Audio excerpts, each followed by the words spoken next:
imagine the shape or structure of something we have never seen, isn't it? The same applies to atoms.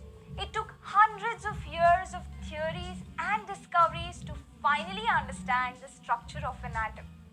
So, buckle up because we are going to take you on a trip back in time to see the events that led to our present understanding of the atom.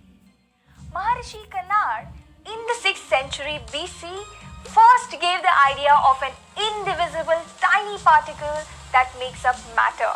He called it Parmanu.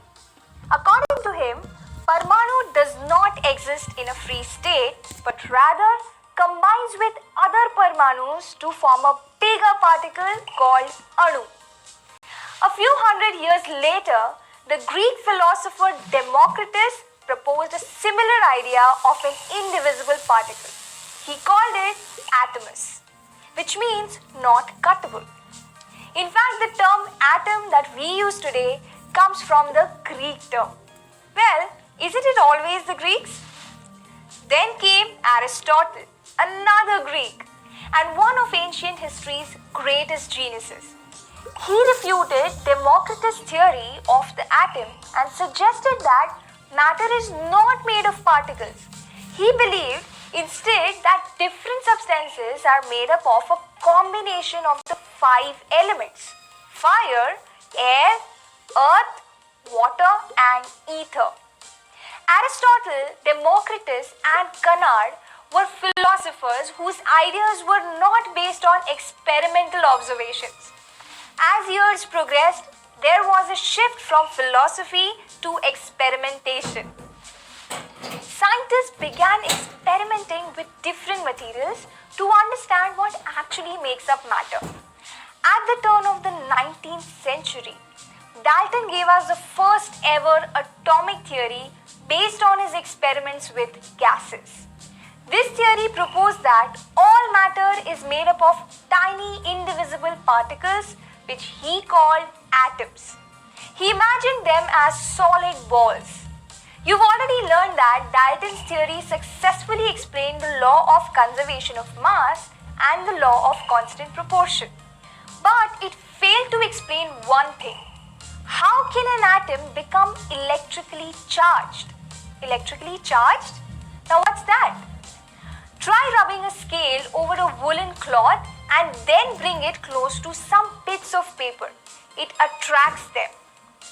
Even if you wear woolen clothes for a long time, you may feel a sudden shock when you touch something. All these are examples of neutral objects becoming electrically charged. Scientists knew that matter and the atoms that make it up are neutral. Then how can objects become electrically charged? In trying to answer these questions, scientists studied rays emitted by atoms. In the process, they discovered negatively charged rays and positively charged rays. They imagined these rays as waves traveling in some sort of an unknown material called ether. They did not know what these rays were made up of. Luckily, Thomson soon made a ground-shaking discovery. He found that negatively charged rays are actually a stream of negatively charged particles. These particles were called electrons, a name given by Stoney. Electrons were found to be very small in size compared to the atom. And it is because of them that objects can become electrically charged. Electron was thus the first subatomic particle to be discovered. But this raised a question. Why is the atom neutral if it contains negatively charged electrons? Also, where are the electrons placed in the atom? So many theories and discoveries, but we still do not have a clear picture of the atom. I'm sure this must be boggling your mind too. Over the years, scientists proposed different models to explain the structure of the atom. We'll learn about these in the upcoming videos. But for now, let's quickly recall what we've learned. Maharishi Kannad first gave the idea of an indestructible tiny particle called Parmanu.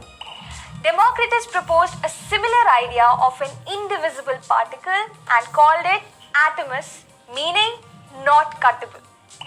Dalton proposed that all matter is made up of tiny indivisible particles called atoms, which look like solid balls. Dalton's theory could explain the law of conservation of mass and the law of constant proportion. However, it failed to explain why matter becomes electrically charged. Thomson discovered that negatively charged rays are made of negatively charged particles.